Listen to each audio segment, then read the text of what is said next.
When we're filming our videos, we're trying to find a story or an individual that we can feel good about. We have learned over the years that sharing the story of struggle and then someone having a resolution or something that's better on the other end of it because we have intervened at Valley Outreach, quite frankly, it plays well, right? We want to feel that we're successful. We want to feel that when I, as a donor, give money to an organization, there's an action that happens because of it. There isn't always a moving from point A to point B to perfection at the end. And the reality of what happens here is people are trying to put it together every day.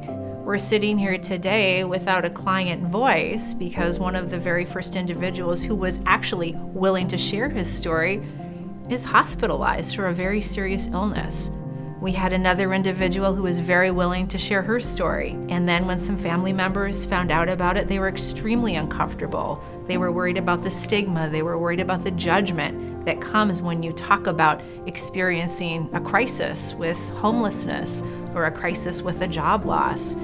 There are so many things coming at people that sometimes where they are at now is as good as it's going to get. But where they're at now could provide stability for a family member, for a child, and we're not going to know all that all the time. We're not going to have the clean, neat, the end and script at the end of every story that we write.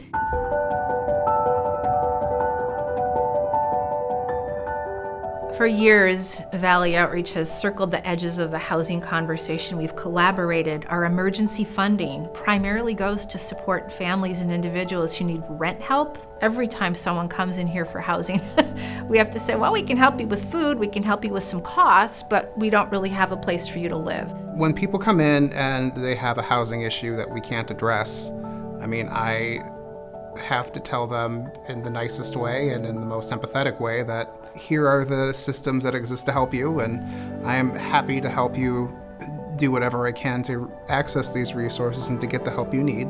But honestly, it sucks, and I wish there was more. It has become so clear that it's more than just a funding gap. There is a gap in what's available. There's a gap in understanding this incredibly layered, incredibly complex system.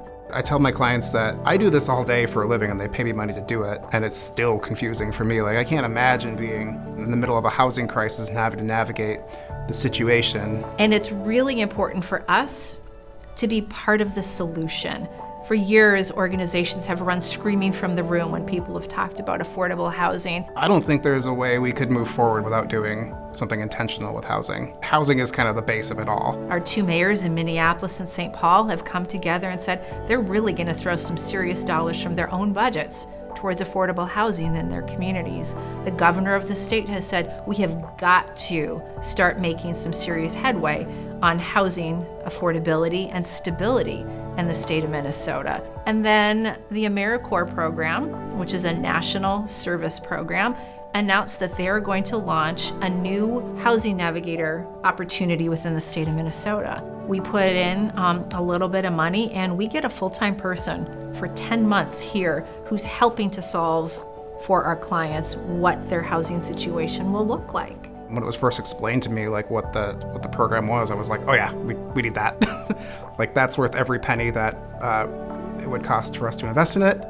And if it works, I would be 100% for advocating to keep on doing it. Like, it's such an invaluable thing for us to have. You know, these housing navigators will be placed all over the state of Minnesota.